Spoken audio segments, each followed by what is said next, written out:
They say no one comes to Yorkshire Dales in the heart of winter unless they're running from something, or toward it. Lady Eleanor Whitmore knew that all too well. She had left behind the gold-flecked haze of London, the endless clamor of social calendars, and the haunted eyes of people who no longer knew what to say to her. Whitmore Manor, ancient and gray, huddled against the moors like a memory too stubborn to be forgotten. Its stone walls held more than the wind. They held silence, the kind that thickened at night and pressed in on every room. The storm began in the early evening, whipping the hills with icy rain. Eleanor was reading by the drawing-room fire, barely noticing the rattling windows until the electricity flickered and died. Darkness swept the manor, swallowing even the orange embers. For a moment, she sat perfectly still, hands pressed together in her lap, listening to the old house breathe. She was used to the silence. She even craved it. But then came the pounding. It wasn't the wind, though for a moment she wished it was. It was too insistent, too rhythmic, a desperate, urgent battering against the heavy oaken door. Her heart thudded in her chest, a tiny echo of that demand. The storm shrieked around the manor, water lashing against the stones, but the pounding continued, more frantic with every second. Eleanor reached for the flashlight on the mantel, thumbed it on, and crossed the wide, creaking hallway. The old house seemed to lean with the storm, shuddering at each new blast of wind. As she drew nearer to the door, she hesitated. Who would be out there? No cars could make it up the muddy, winding lane in this weather. And yet, the pounding continued, each blow seeming to reverberate through her ribs. She took a breath, twisted the iron latch, and pulled open the door. The wind roared into the foyer, cold and wild, almost shoving her backward. But what stopped her in her tracks was not the gale. It was the figure in the darkness, half collapsed on the stone threshold. For a wild, irrational moment, she thought it was a ghost, a pale, spectral shape looming in the beam of her flashlight. Then the shape shifted, trembling. Lightning crackled, illuminating the creature's heaving sides, the blood streaking its white coat, the tangled black mane matted with rain. It was a horse, a stallion, she realized, a magnificent one, though battered and drenched. Its breath came in ragged gasps, nostrils flaring as it stared at her with wild, rolling eyes. Eleanor dropped to her knees, ignoring the cold water soaking into her skirt. The horse's legs gave way, and it slumped forward, nearly toppling into the house. She scrambled to catch its massive head, cradling it as best she could. Its coat was slick, muscles shuddering beneath her hands. Come on, she thought, please, don't die now. She'd always loved horses. Her father had kept a stable at Whitmore Manor when she was a child, and some of her best memories were of mornings spent riding across the misty fields. But she'd never seen a horse in such a state. Blood oozed from a gash along its shoulder. Old scars crisscrossed its flanks. Even through the terror in its eyes, she saw intelligence and exhaustion. For a second, the animal tried to rise, its hooves skidding on the wet stone. She flinched back, heart hammering, but steadied herself. The storm was building, wind screaming down the chimney behind her. The horse's flanks heaved, its sides flecked with foam. You have to decide, Eleanor, now. She braced her shoulder under the stallion's neck, gritting her teeth as she strained. It was heavier than she could have imagined, its body limp with shock and pain. Inch by inch, she coaxed it into the warm glow of the foyer, away from the relentless storm. The animal's hooves scraped on the flagstones, leaving smeared trails of mud and blood. The door slammed shut behind them, and for a moment, the world seemed to exhale. Eleanor collapsed beside the horse, panting, hair plastered to her forehead. The silence returned, but it was different now, charged, expectant. She pulled herself up, found her phone, and cursed under her breath when she saw there was no signal. Of course, not tonight. She thought of the empty stable outside, long unused, and shuddered. No way she could drag the horse back out into that darkness. Instead, she fetched a stack of blankets, a bowl of water, the battered first aid kit she kept for emergencies. Her hands shook as she worked, cleaning the wound as best she could. The horse snorted, eyes rolling, but let her touch him. She murmured soothing nonsense, voice soft and steady. There you go, boy. You're safe now. Just breathe, all right? The stallion's breathing slowed. Its eyes closed, just for a second, lashes trembling. Eleanor felt her own heartbeat start to settle. She tried to remember the basics of veterinary care, flashes of memory from old pony club lessons surfacing through the fog of panic. Clean the wound. Check for broken bones. Keep him warm. When she looked at the animal again, she saw not just pain, but something deeper, a resignation, a sorrow. She wondered who had done this to such a creature. She wondered why fate had chosen tonight, of all nights, to break her solitude. Thunder rumbled. The house seemed smaller, as if it, too, was holding its breath. Eleanor knelt there for a long time, one hand resting gently on the stallion's shoulder. She didn't know what tomorrow would bring. She only knew that, for the first time in months, her solitude had been shattered, not by another person, but by this wounded, haunted animal, a survivor battered by storms she could scarcely imagine. Outside, the wind raged on, but inside the manor, something fragile had begun to take root, hope, or maybe just the beginning of a story neither of them could yet understand. The storm didn't ease through the night. It raged with a relentless fury, hammering the old stone walls of Whitmore Manor and turning the grounds into a sea of mud and ice. Eleanor barely slept, waking every hour to check on her unexpected guest. The horse lay curled on a heap of old blankets in the grand entrance, sides heaving, breath misting in the cold air. The power was still out. Shadows shifted across the ceiling. Outside, lightning turned the moorlands into a ghostly battlefield. By dawn, Eleanor felt the ache of exhaustion in her bones. She boiled water on the fireplace and mixed it with oats she'd found in the pantry, leftovers from when she'd first moved in, a hopeful nod to starting anew with a few animals. She set the bowl beside the horse's head and waited, silent, breath held. The animal didn't move at first, only rolled a bloodshot eye toward her. Eleanor's hands trembled as she gently touched his shoulder, feeling the sticky mess where blood had clotted. She tried to recall the steps, her father's stern voice, the careful lectures from the old stablemaster. Check the pulse. Clean the wound. Do not startle a wounded animal. Eleanor cleaned the gash with warm water, her movements slow and deliberate. The stallion shuddered but didn't kick. Up close, she could see the scarring beneath his white coat, faint lines, some old and silvery, some raw and red. Not just one accident. This was a history of violence. Her heart squeezed. Who would hurt a creature like this? The horse's whole body tensed as she touched the worst of the wounds. It jerked its head, almost smashing into Eleanor's shoulder. She froze, refusing to back away, though her heart thudded in terror. The stallion's eyes flashed. For a breathless moment, Eleanor stared into wildness itself, an animal on the knife's edge of panic and pain. Its hooves scraped against the floor, almost catching her arm. Easy, she whispered, more to herself than to him. Just breathe, Eleanor. Remember, he's scared too. She backed off, letting the horse calm. He watched her warily, nostrils flaring. Rain hammered the windows, thunder boomed overhead. The world outside had vanished, replaced by the small, urgent world of survival inside the manor. Eventually, Eleanor set a crisp apple, one of the last from her larder, near the horse's mouth. The stallion sniffed at it, lips twitching, but turned his head away. Eleanor sat with him, refusing to be defeated by his fear.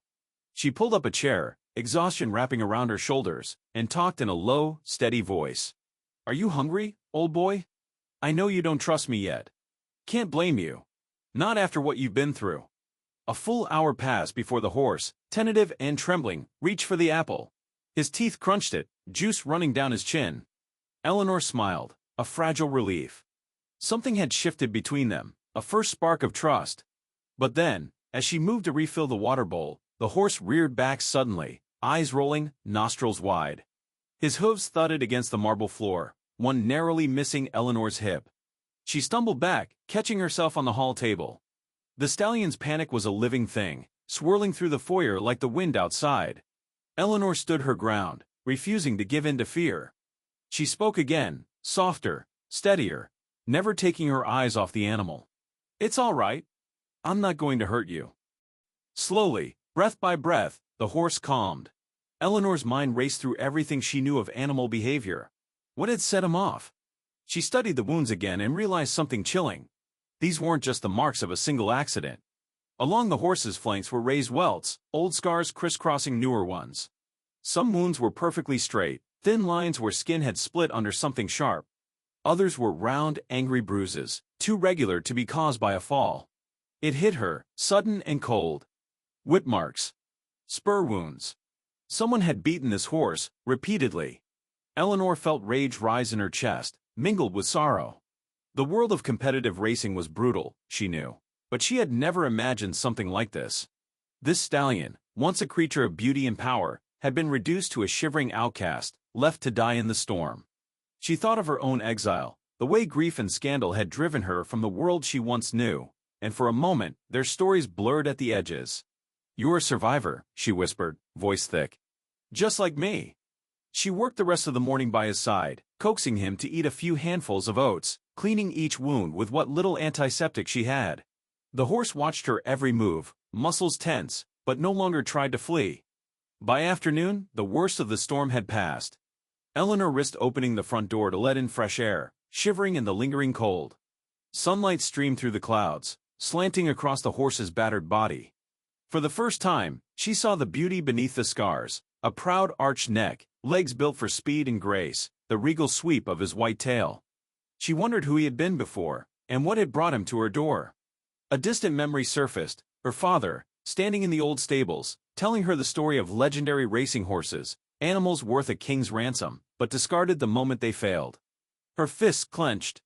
She would not let this animal meet the same fate. That night, as she sat beside the stallion and listened to his steady, labored breathing, Eleanor made a decision. She would do whatever it took to keep him alive. She owed him that, and perhaps, owed herself a second chance as well. As dusk fell over Whitmore Manor, Eleanor rested her head against the horse's flank. The house no longer felt so empty. Somewhere in the darkness, hope flickered, stubborn and bright. The days that followed blurred together in a strange, suspended time. The storm finally moved on, leaving the world sodden and gray. The trees dripped constantly, as if they were still weeping for the battered land. The countryside, normally a patchwork of green and gold, was all mud and stone beneath a sky heavy with clouds. Inside Whitmore Manor, Eleanor found herself moving from one small crisis to the next, always tethered to the wounded stallion who now haunted her every waking hour. She named him Albion. It felt right, somehow, a word from the country's oldest stories, suggesting both ancient roots and a hope for renewal. Albion had survived, just barely, and so had she. Every day, Eleanor checked his wounds, fed him, whispered encouragements, and offered apples sliced thin so as not to alarm him. At times, Albion seemed almost tame, nosing her hand, lowering his head for a scratch between his ears. At other times, the wildness returned in full force. He would rear up, skitter sideways, or flinch from the sound of her footsteps on the stone floor. The front hall became their world, the outside one forgotten, at least for now. On the third evening, as dusk crept through the narrow windows, Eleanor faced the task she'd been putting off, cleaning the mess Albion had left behind. Blood had pooled on the flagstones, crusting dark in the cracks. Shards of an old blue vase, her mother's favorite, littered the floor. Mud was everywhere, tracked in deep from the storm and ground in by panic. She filled a bucket with soapy water and scrubbed, the cold seeping through her knees. Her hands ached, but she worked steadily, focusing on the rhythm of cleaning as a way to keep her mind from spiraling into old griefs. The room echoed with memories. This was where her father had first taught her to waltz, spinning her around until she was breathless with laughter. Now the only music was the wind, whistling mournfully through the eaves. The scrubbing brought her closer to the edges of the room, where the stones changed color. As she pushed aside an old trunk, one that hadn't been moved in years, she noticed something odd. One of the flagstones was smoother than the others, as if it had been worn down by centuries of footsteps. Along its edge was a faint line, almost invisible beneath the grime. Curiosity tugged at her. She pressed her fingers along the groove, tracing it in the dim light. It was a symbol, she was sure of it, some kind of marking carved deep into the stone and then worn down by age and use. Heart-quickening, Eleanor fetched a flashlight and shined it on the mark. The carving was crude but unmistakable, a looping knot, almost like the figure-8 infinity sign, entwined with what looked like a horse's head. She stared at it, her breath fogging in the cold air. It was old, far older than the house itself, she guessed. Her mind raced with possibilities. Had this been here all along, hiding in plain sight? Why had no one noticed before? Or had they, and chosen to ignore it? A sudden noise snapped her attention back to Albion. The stallion, standing just a few yards away, had gone rigid. His ears flattened, his muscles bunching as if preparing to bolt. He stared at the exposed flagstone, nostrils flaring, tail lashing. Eleanor took a step toward him, but he backed away, hooves clattering dangerously on the slick stone. "It's all right, boy," she murmured, trying to sound soothing. "Just a mark. Nothing to be afraid of." But Albion wasn't calming. He circled, eyes wide with fear, chest heaving. Eleanor had seen this look before, on animals that remembered something terrible, something buried deep. The memory of being trapped, she thought, or of pain in the darkness. She knelt beside the flagstone, tracing the symbol again. Was it possible Albion recognized it? Or was it the smell, the memory of blood and fear, that haunted him? Questions tangled in her mind. She knew little of the manor's oldest history. Her family preferred to talk about the glamorous London balls and the famous racing horses, not the murkier legends of the Dales. But this mark felt important, a thread connecting past to present. Later that night, after Albion had finally settled, Eleanor went searching for answers. She dug through boxes of old papers in her father's study, leafing through brittle pages covered in spidery handwriting. She found references to stables, to lost fortunes, even to a time when Whitmore Manor had served as a waystation for horses bound for the north. There were mentions of Viking raids and battles on the moors, of noblemen and outlaws alike hiding in the hills. What caught her breath was a faded drawing, tucked inside a leather-bound ledger. It showed the same looping knot, paired with a proud horse's head. The caption, barely legible, read, "Mark of the Guardian, Protectors of the Line." A shiver ran down Eleanor's spine. Was her family part of some ancient legacy? Had Whitmore Manor always been a sanctuary for horses, or for those who had nowhere else to go? She returned to the flagstone, kneeling in the cold moonlight that spilled through the hall's high windows.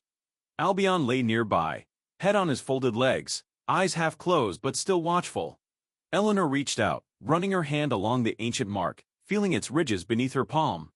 For a moment, she let herself imagine all the stories hidden in these stones, forgotten names, lost causes, silent witnesses to pain and healing. Maybe Albion was not the first to seek shelter here in the teeth of a storm. Maybe she wasn't either.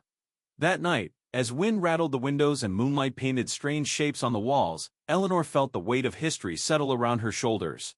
It was almost a comfort, knowing she wasn't alone, not truly. The house, the land, even the battered stallion beside her, they were all survivors, linked by scars and by hope, if only she was brave enough to look. But there was a warning in Albion's fear, a darkness beneath the symbol she had uncovered. Whitmore Manor was not just a refuge. It was a place where secrets slept, waiting for the right moment to wake. And as Eleanor drifted to sleep at last, curled on the floor near her unlikely companion, she wondered just what those secrets would demand of her, before this story was done. The storm had passed, but winter still gripped the Yorkshire Dales with icy fingers. Eleanor awoke to a world washed pale and silent, frost rhyming the windows of Whitmore Manor, the fields outside sparkling under a hard gray sky. Albion, the battered stallion, had made it through the night, but he was restless and feverish, shifting his weight from side to side, sweat darkening his pale coat even as the cold seeped through the ancient halls. Eleanor pressed her palm to his forehead. The heat radiating from him was unmistakable. She searched through the meager supplies in her father's old first-aid cabinet, some antiseptic, a handful of bandages, the last of the aspirin she'd crushed and sprinkled in his water the night before. She needed more. Much more. She stroked Albion's mane, whispering nonsense, willing the trembling in her own hands to stop. This wasn't just about him now. It was about her, about whether she could still choose action over despair, whether she had the courage to defy the cold, and the odds, and her own ghosts. The snow was falling again, a thick, drifting curtain that blurred the world beyond the front door. She peered outside, weighing her options. The nearest veterinary clinic was 20 miles away, across roads likely impassable in this weather. But the old stable at the edge of the estate might hold what she needed. Her father's herbal remedies, dried roots and bitter leaves, tucked away in glass jars and forgotten after the new century rolled in, might be enough to bring down Albion's fever. Or they might do nothing at all. There was no choice. She shrugged on her thickest coat, boots crunching on the frosted floor. Albion nickered softly as she prepared to leave, as if sensing the distance between them. She paused to stroke his neck, letting her forehead rest against his for a heartbeat. The warmth of his fevered body steadied her. "Hang on, old boy," she murmured, voice low and determined. "I'll be back soon. Promise." The wind bit at her face as she stepped outside, tearing at her hair and lashing her cheeks with icy flakes. Whitmore Manor loomed behind her, dark and watchful. Each step down the drive was an act of will, her boots sinking into snowdrifts, legs burning with effort. The world was muffled, the only sounds the crunch of her footsteps and the hollow wail of the wind. Halfway to the stable, Eleanor stumbled, her ankle twisting on a hidden rock beneath the snow. Pain shot through her leg, sharp and sudden. She bit back a cry, dragging herself upright, mind flashing with memories of her father, his unbending pride, the way he'd walk the estate each morning, rain or shine, teaching her to ride, to persevere, to never let the land defeat her. Now, as she limped toward the barn, she heard his voice in her mind, not stern or scolding, but gentle, the way he'd sounded when she was very small. "You're stronger than you think, Eleanor. Trust yourself. The land can be cruel, but it gives back to those who care for it." Tears pricked her eyes, half from pain, half from longing. She pressed on. The stable was colder than she remembered, the air sharp with the tang of old hay and dried manure. Dust motes danced in the faint light. The place had once been a source of pride, filled with fine thoroughbreds and gleaming tack. Now, it was a mausoleum, her father's legacy crumbling to dust. She rummaged through old boxes, found the jars of dried feverfew and willow bark.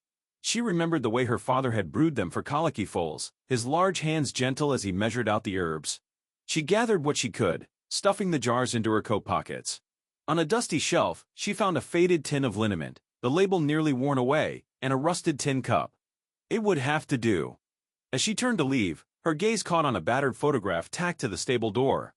She brushed the dust away, squinting at the faded image. Her father standing proud beside a young, brilliant white colt. The horse's eyes were wild, his body lean and strong.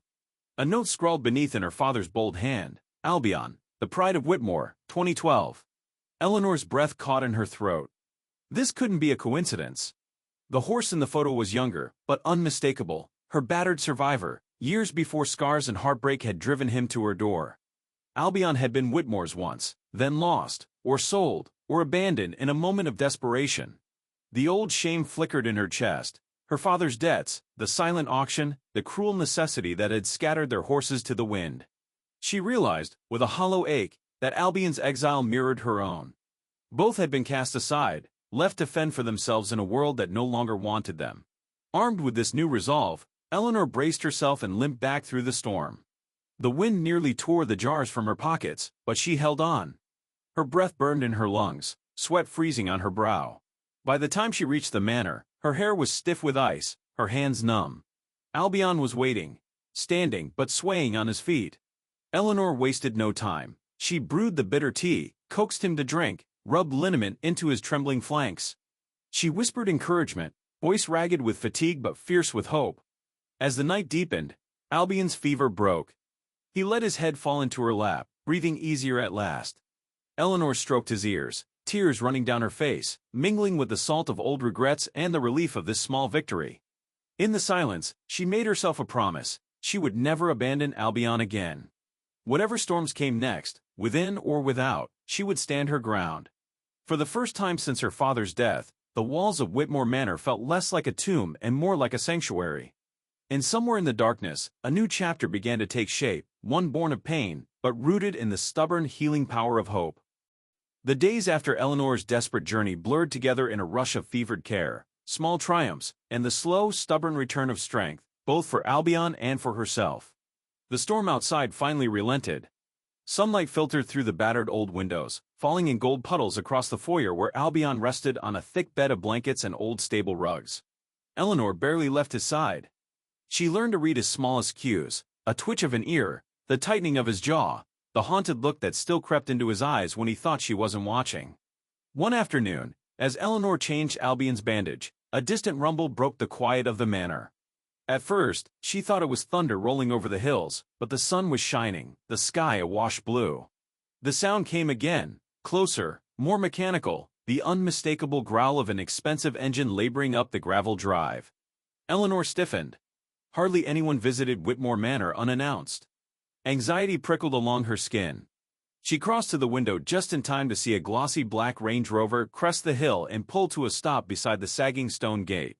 The car was the sort that belonged to someone with money and something to prove, a car that did not belong out here, at the end of the world. The door opened. A tall, silver-haired man in a dark-tailored coat stepped out, followed by a younger assistant in sunglasses and a sharp suit.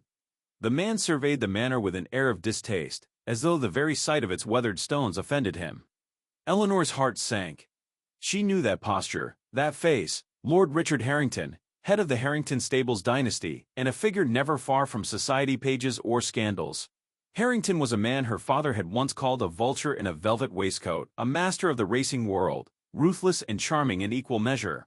He was the kind of man who could make or break fortunes with a word, a man whose shadow stretched over everyone in the old bloodlines of British racing. Eleanor let the curtain drop and moved quietly back to Albion. The horse's ears pricked, nostrils flaring at the sound of gravel crunching under expensive shoes. Fear flickered in his eyes. Eleanor placed a calming hand on his neck, whispering, "It's all right, stay with me." Moments later, Harrington's voice boomed through the foyer, too loud for the quiet of Whitmore Manor. "Lady Eleanor! What a surprise to find you out here. Thought you'd left these dusty halls for good." She stood, spine straightening. "Lord Harrington, to what do I owe this pleasure?" He looked her up and down, taking in the worn clothes, the hair pulled back in a practical knot, the unmistakable grit that had replaced the society polish of her old life. His smile was thin. "I heard you'd rescued a rather unique animal. Word travels fast in the racing world, you know. A white stallion, by all accounts. Looks like an old friend of mine." Eleanor's jaw tightened. "He's not for sale." The assistant eyed Albion, scribbling something in a notebook. Harrington sauntered closer, eyeing the horse with a proprietary air. "That horse is valuable property, Eleanor. You know the law. If an animal is found wandering, it reverts to the nearest registry. Albion was registered with Harrington Stables before." Well, unfortunate events. A sharp chill ran through Eleanor. She remembered the rumors. A championship stallion vanished after a doping scandal at Newmarket, whispers of cover-ups and broken contracts. She saw it all again in her mind, the old wounds on Albion's body, the terror in his eyes. Unfortunate events? He was beaten, Richard. Left for dead in a storm. Was that your idea of care? For a heartbeat, something flickered in Harrington's gaze, a flash of calculation, quickly masked. Racing is a dangerous game. Not every horse can handle the pressure. Eleanor fought the urge to shout. Albion shifted, sensing the tension. Harrington drew closer, lowering his voice. "Look, Eleanor, let's be sensible. Name your price. The sooner this animal is returned to my stables, the sooner this whole mess can disappear. Discretion is valuable to us both." The insult hung in the air. Eleanor steadied herself, letting anger cool into resolve. "He's not going anywhere. Not with you." A door banged suddenly. A worker from the old estate come in through the back with firewood.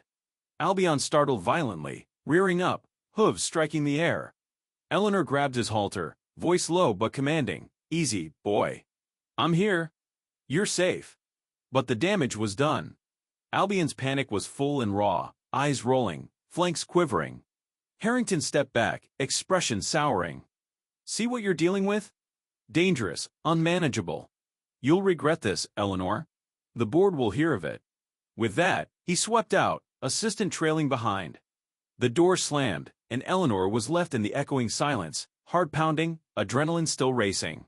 After the car's engine faded down the drive, Eleanor slumped to the floor beside Albion. She stroked his trembling neck, murmuring, "He's gone. I won't let them take you." Later that night, sleepless, Eleanor sat in her father's study, searching the web for everything she could find on Albion and the Harrington scandal. Old news articles flickered on the dusty computer screen, accusations of doping, a famous horse disappeared, inquiries that ended in hush money and threats. Richard Harrington's fingerprints were all over the mess. Albion had been worth a fortune, until he became a liability. Eleanor stared at the screen, cold fury welling in her chest. Now she understood the stakes. Harrington would stop at nothing to erase the evidence of his crimes, even if it meant destroying Albion for good. But Eleanor was done running. She would fight for Albion, for her family's honor, for the truth itself. Outside, the manor stood silent, ancient and unbowed. And inside, two survivors braced for the next storm, together. Harrington's visit left a sour tension in the air, as if the very walls of Whitmore Manor were bracing for trouble. Eleanor felt it in the way Albion paced restlessly, nostrils flaring at every unfamiliar sound, in the way she herself checked the locks twice each night and jumped at shadows in the hallway. The peace that had grown between horse and woman was now tested by the weight of old secrets and new threats. 3 days after the confrontation, Eleanor was in the stable yard, brushing mud from Albion's coat in the cold morning sun. His wounds were healing, though scars still patterned his sides like ghostly reminders of his suffering. She hummed a lullaby she barely remembered from childhood, letting the gentle rhythm soothe them both. She had decided. Albion would never go back to Harrington, not while she had breath left in her body. Suddenly, the crunch of tires on gravel broke the quiet. Eleanor's heart lurched as another sleek car pulled up the drive. Lord Harrington stepped out, more carefully dressed than before, his mouth set in a smile that was all teeth. This time, he brought company, 2 men in suits and a woman with a legal folder clutched in gloved hands. Eleanor straightened, wiping her palms on her trousers. Albion, sensing her anxiety, pressed his muzzle into her shoulder. She drew courage from the horse's solid presence. "Lady Eleanor," Harrington called, voice dripping with false warmth, "I hope you've reconsidered my offer. I'm here to resolve this in a manner befitting our families." The legal woman spoke next, brisk and cold. "We have documentation proving Albion's registration with Harrington Stables. Lord Harrington is prepared to offer a generous settlement for his return." Eleanor stared at the papers, anger rising. "No amount of money will make up for what you've done. This horse was beaten, nearly killed, and left to die in the storm.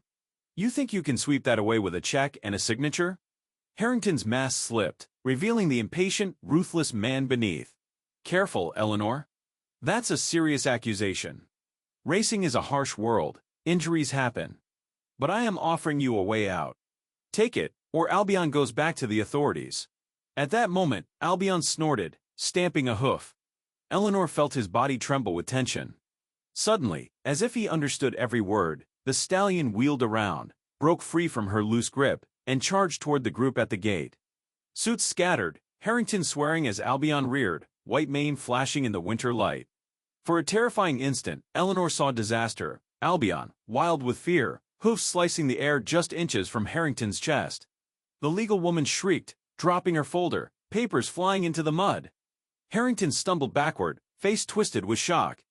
Eleanor raced forward, voice breaking the tension. "Albion! Whoa! It's okay, boy, come back." She reached for him, catching his halter just as he wheeled around again, eyes rolling. Her own heart pounded as she stroked his neck, whispering, "You're safe. I won't let them hurt you." The chaos seemed to last forever, but finally, the stallion quieted, shuddering in her arms. Eleanor turned to face Harrington and his party, voice icy with resolve.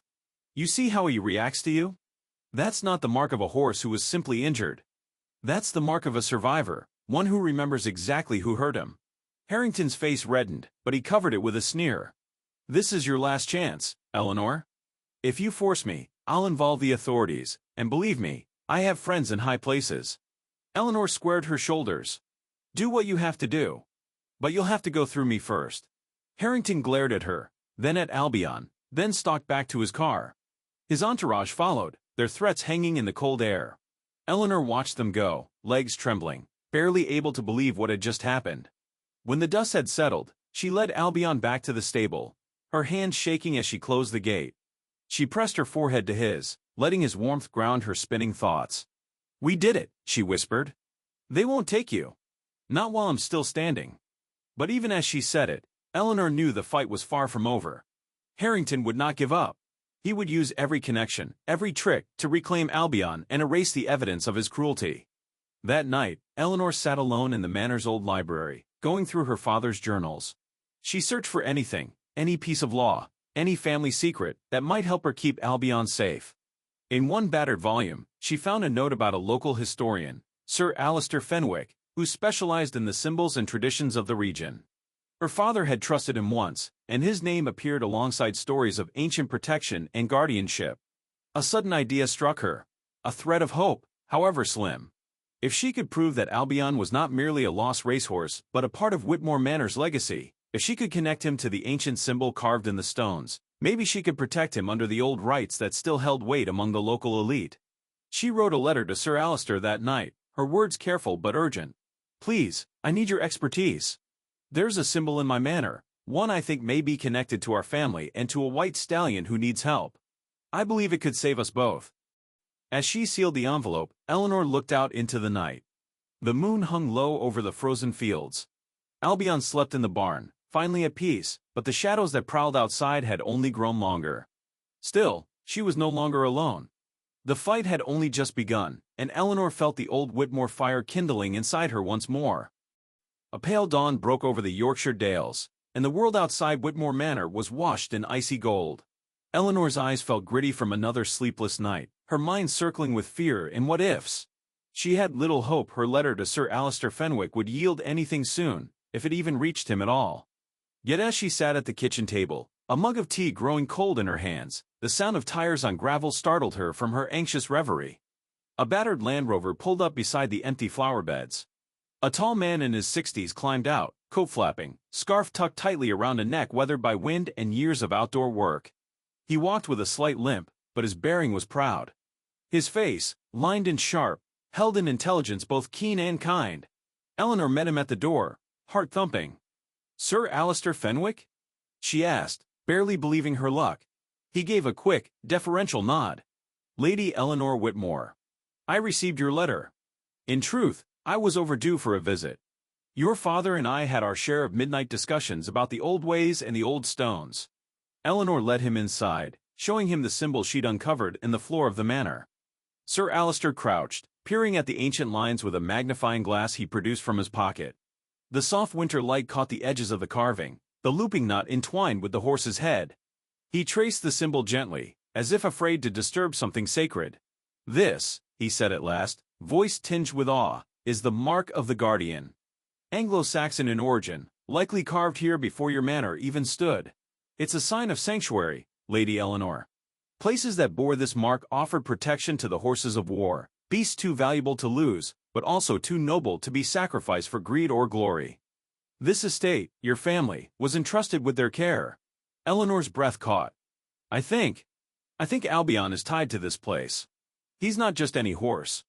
He was born here. He's part of Whitmore's legacy." Sir Alister's gaze sharpened. "If you can prove that, even now, it could carry weight. Especially with the old council, the families who still value tradition over money.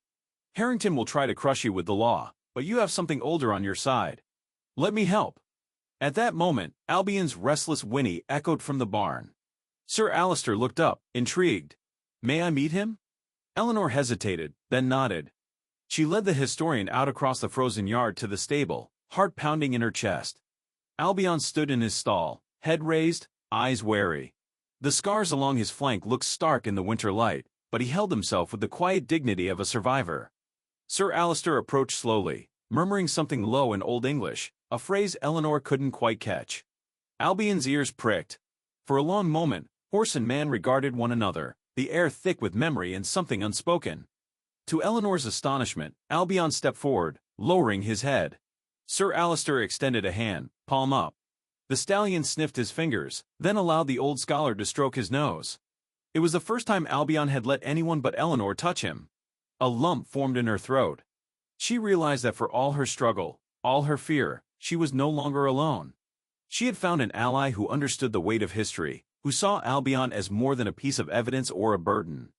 Sir Alister examined the stallion carefully, taking note of the distinctive markings, the healed-over brands, the old racing tattoo inside his lip. "He bears the mark of Whitmore, here, just as the records describe. This is your proof, Lady Eleanor. Enough to make a case to the council. But you must move quickly. Harrington won't wait." As they walked back to the manor, Eleanor felt a strange new hope stirring in her chest. She made Sir Alister tea in the drafty kitchen, filling him in on the threats, the confrontation, the evidence of abuse. His mouth tightened at the mention of Harrington. "He's always been ruthless," Sir Alister said quietly. "But he fears scandal more than anything. If the truth about Albion and Harrington's treatment becomes public, he'll be finished." Eleanor shivered. "He threatened to take Albion by force. I can't let that happen." Sir Alister's eyes softened. "You have more support than you think. If you can rally the council, the old families, you can force Harrington's hand. And if it comes to it, I'll testify myself. I have documents, old photographs, even a witness or two. We'll bring the truth into the light." The rest of the day passed in a blur of planning and preparation. Eleanor dug out family records, photographs, her father's journals. Sir Alister made calls from her kitchen phone, his voice steady, his words deliberate. The old historian's presence brought a new order to her chaos, a sense of resolve, of history coming full circle. At dusk, Eleanor slipped away to the barn, finding Albion waiting by the gate. She pressed her cheek to his, the stallion breathing slow and deep. For the first time, he didn't flinch as Sir Alister approached, but stood quietly, accepting his touch. I promise, Eleanor whispered. I'll fight for you. For both of us. And deep in her heart, beneath the pain and the anger, she felt the first stirring of something like hope, a hope that maybe, just maybe, the world could change if she was brave enough to demand it. The Yorkshire Dales seemed to hold their breath. The threat of Harrington hovered over Whitmore Manor, coiling through every corridor and drifting with the fog over the frozen fields. Yet for a brief moment, as Eleanor and Sir Alister gathered evidence, hope began to feel tangible. The Council of Old Families would soon convene. Documents and photographs lined the study table, ready to prove Albion's birthright and expose Harrington's cruelty. Still, Eleanor could not shake the dread that something, everything, could go wrong. She felt it in the air that evening, an electric charge prickling beneath her skin. The wind had picked up, lashing at the trees, and heavy clouds loomed, thick and dark, over the moors. Sir Alister checked his weather app and shook his head. Another storm coming, Lady Eleanor. A bad one. These hills don't forgive carelessness. Eleanor tried to push down her fear. The first storm had nearly killed Albion. Now another was on its way, and her enemy was more human than elemental. She secured the barn, double-checked the stable doors, and gathered what medical supplies she could find. If anything happened, she would not be caught off guard again. But Whitmore Manor was old and vulnerable. By midnight, the winds howled with a violence that shook the shutters. Rain pelted the roof in sheets, and the power blinked, flickered, and died, leaving the manor swallowed in darkness. The emergency lantern barely lit the kitchen. Eleanor's phone had one bar of service, then none. It was then that the real danger struck. A loud crack echoed through the storm, something unnatural, sharp and metallic. Eleanor's heart lurched. She hurried to the back hall, Sir Alister close behind her. The source was immediately obvious. The main breaker panel had been tampered with, wires sliced and sparking. Someone had sabotaged the manor's power and, worse, cut the landline. Eleanor's mind raced. There was no way Harrington could have moved so quickly, unless he'd left someone behind. She pictured the smooth-faced men in suits, the gloved assistant with cold eyes. She remembered the threat. I have friends in high places. Panic pressed in, but she refused to give in. She grabbed the flashlight and dashed to the barn. Albion met her at the door, tossing his head, eyes rolling at every crash of thunder. She could see he was feverish again, sweat glistening on his flanks, breath coming shallow and fast. The infection must have flared up from stress and cold. We're not alone, Eleanor said, voice tight. Stay with me, boy. I need you, just as much as you need me. Sir Alister joined her in the barn, loading up a syringe with the last of the antibiotics. If his fever spikes, he'll need more help than we can give, he said. There's a farm down the valley, old Mrs. Hartley's place. They'll have a generator, a landline. I'll hold things here. You go. Hurry. Eleanor's entire body shook. The storm outside was ferocious, wind slamming the barn doors, rain blinding and cold. But there was no other choice. She scribbled a note to Sir Alister, pulled on her thickest coat, and sprinted out into the night. The walk to the Hartley farm was a gauntlet, rain slashing at her face, mud sucking at her boots, the roar of wind in her ears. Branches whipped past her head. The darkness seemed alive with menace. Twice, she nearly slipped into the flooded ditch beside the lane, catching herself on cold, thorny branches. Each step was a battle of will. She thought of Albion shivering in the barn, of Sir Alister risking himself for a cause not even his own, of her father's quiet pride, and pushed onward. The Hartleys answered her frantic knock, faces pale and worried. Phone's working, old Mrs. Hartley said, thrusting the receiver into Eleanor's hands. Eleanor dialed the local vet, her voice breaking as she pleaded for help. It's Albion, please, he's relapsed, the storm's cut us off, and I think someone's tried to break in. Back at the manor, Sir Alister stood guard with a pitchfork, watching as shadowy figures approached the barn, their intentions unmistakable. Albion, though weak, dragged himself upright, positioning his battered body between the strangers and the door. His nostrils flared, hooves pawing the straw. When the would-be intruders rattled the latch, Albion lunged, striking the door with a crash that echoed through the gale. The men, startled by the fury of a horse that should have been half dead, fled into the night. Eleanor, returning with the vet and two sturdy neighbors from the Hartley farm, found Sir Alister soaked and exhausted, but defiant, and Albion still standing, barely, guarding the barn like a knight in some ancient legend. The vet administered medicine, checking wounds, setting up 4 fluids in the dim lantern light. He's got the heart of 10 horses, the vet said, shaking his head. If he lives through this, it'll be a miracle, and it'll be thanks to you. As the storm raged on, Eleanor knelt beside Albion, stroking his sweat-soaked neck, tears mingling with the rain. "Don't leave me now," she whispered. "I need you too. You're the bravest soul I've ever known." Hours passed before the fever finally broke. The winds faded, dawn coloring the battered world in pale gold. In the quiet, Eleanor realized the truth. Albion had not simply survived because of her. She had survived because of him. In saving him, she'd found her own courage, her own reason to fight, not just for her family's honor, but for something larger, older, and more lasting. Whitmore Manor had withstood another storm. And so had she. The storm finally broke, leaving Whitmore Manor standing proud in the weak, early spring sunlight. The world outside was transformed, trees gleamed with raindrops, and the battered fields shimmered with the promise of new growth. The night's terrors felt like a distant memory, but Eleanor knew the real test was still ahead. Albion recovered slowly, his body still marked by fever and scars, but each day he grew stronger. He nickered softly when Eleanor entered the stable and allowed Sir Alistair to check his wounds without flinching. News of the incident had spread through the village, strangers trying to break into the manor during the storm, a white stallion defending his sanctuary, Lady Eleanor racing through the night for help. By the end of the week, the old families of the Dales had convened for a special meeting of the council, drawn by the drama, the legend, and the simmering rivalry between Whitmore and Harrington. Sir Alistair drove Eleanor and Albion into the heart of the village, where the old stone hall waited, crowded with faces, many familiar, some skeptical, all curious. Harrington was there, resplendent and smug in a dark suit, his supporters murmuring at his side. The room's tension crackled like static, old grudges and loyalties bubbling just beneath the surface. Eleanor felt her knees threaten to buckle as she led Albion up the steps. She had never spoken in front of so many people, let alone the peers who had quietly watched her family's decline over the years. But she drew strength from the horse at her side and the solid, reassuring presence of Sir Alistair behind her. The council chairman called the room to order. "Lady Eleanor Whitmore, you have asked to address this council regarding the dispute over the stallion known as Albion. Present your case." Eleanor stepped forward, voice trembling. "I stand before you not just as Albion's caretaker, but as a Whitmore. This horse is not lost property. He was born at Whitmore Manor, descended from the bloodline that helped shape this region's history. I have proof of his lineage." She nodded to Sir Alistair, who passed around copies of old stud books, photographs, and the ancient symbol from the manor's floor. Harrington cut in with a sneer. "A touching story, but the law is clear. Albion was registered to Harrington stables. He disappeared after a regrettable incident, one that Lady Eleanor is exploiting for her own gain." Eleanor refused to be rattled. "I'm not the one who left a champion to die in a storm.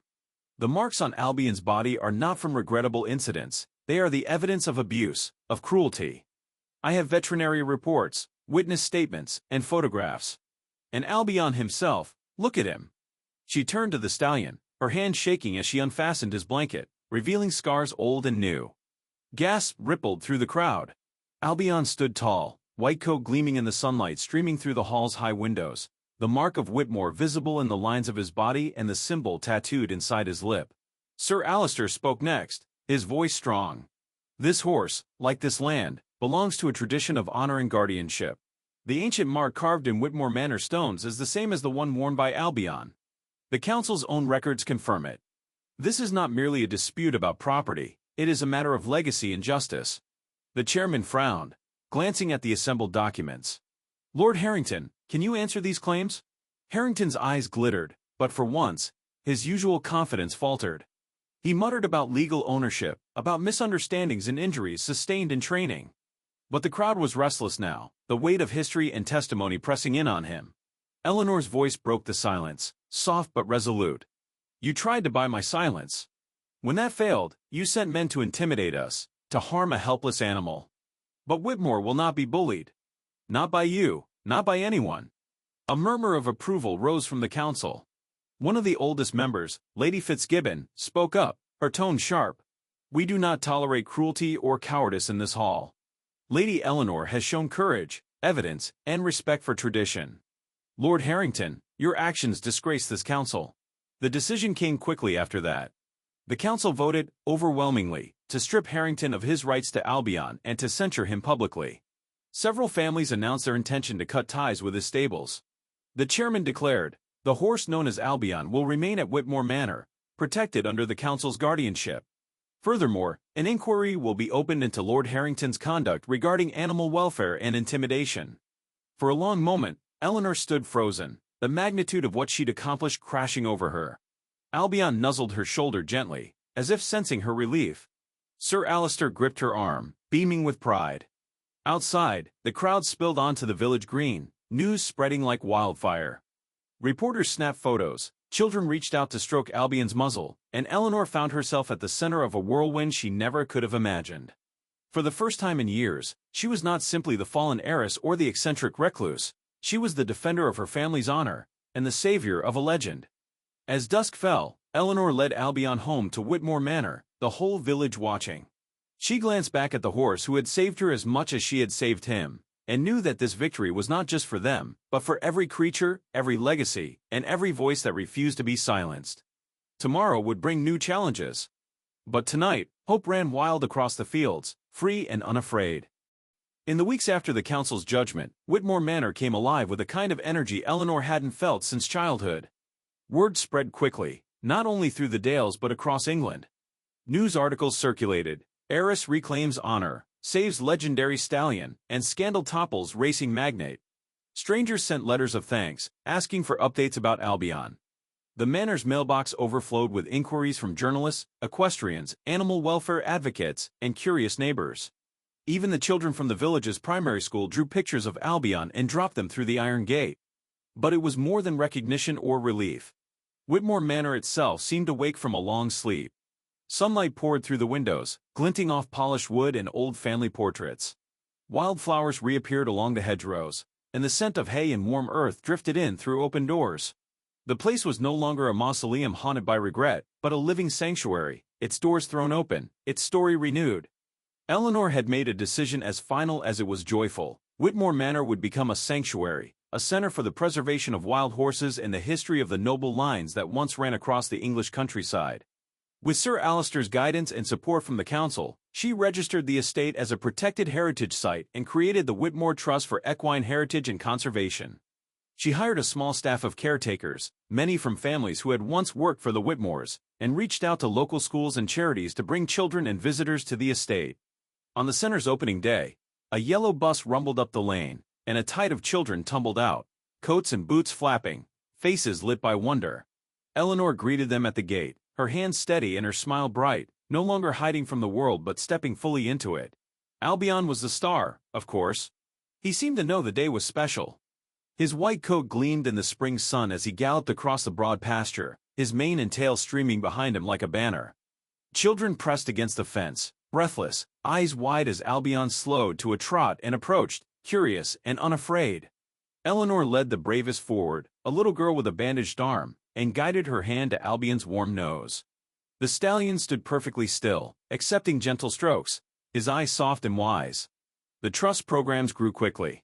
Local children came every week, learning not just about horses but about history, stewardship, and compassion. Eleanor gave tours of the manor, showing the ancient symbol carved in the floor and telling the story of Albion's survival, the storms, the courage, the truth that could not be bought or silenced. Reporters came from London and abroad, eager for interviews, and Eleanor used the attention to campaign for stricter laws protecting racehorses and all working animals. On warm afternoons, she sat in the shade with Sir Alister, reading the letters that still arrived from supporters around the world. They spoke of hope, of battles fought for dignity and kindness, of a belief that even in a hardened world, justice could win out. Sir Alister became not just an advisor but a dear friend, a living bridge to the traditions and secrets of the land. There were hard days, of course. Repairs to the manor and barn stretched her finances and her patience. There were always fresh bureaucratic tangles, occasional ugly whispers from Harrington's dwindling circle, and the old ache of her father's absence in the halls. Yet even grief felt different now, like a river moving beneath ice, present, but no longer trapping her in place. Eleanor wrote her own account for the London papers, laying out the full story, Albion's abuse and abandonment, the betrayal by those trusted most, the ancient rights that had protected them both. The article went viral, stirring debate across the racing world. The Harrington name became a warning, a cautionary tale, while Whitmore shone as a symbol of courage and reform. But it was the quieter moments that meant the most. Albion would often vanish into the misty meadows at dawn, only to return each morning, hooves drumming on the soft earth, mane tangled with wildflowers. Sometimes, Eleanor would rise early to watch him, a cup of tea warming her hands, gratitude swelling in her chest. She knew that though she had saved him, Albion had also saved her, reminding her of the fierce, unyielding love that ran through her blood, the fire that even sorrow could not extinguish. One evening, as twilight settled over the fields, Eleanor stood by the paddock, watching the children say their last goodbyes to Albion for the day. The stallion dipped his head, accepting their hugs and whispered secrets, his strength a comfort to them all. Sir Alistair joined her, hands clasped behind his back. "You've done something remarkable here, Eleanor. You didn't just restore a legacy, you created a new one. This is what your father dreamed of." Eleanor nodded, feeling the truth of his words in her bones. "It's not just about history, is it? It's about dignity and second chances. About making sure no one, person or animal, gets left behind."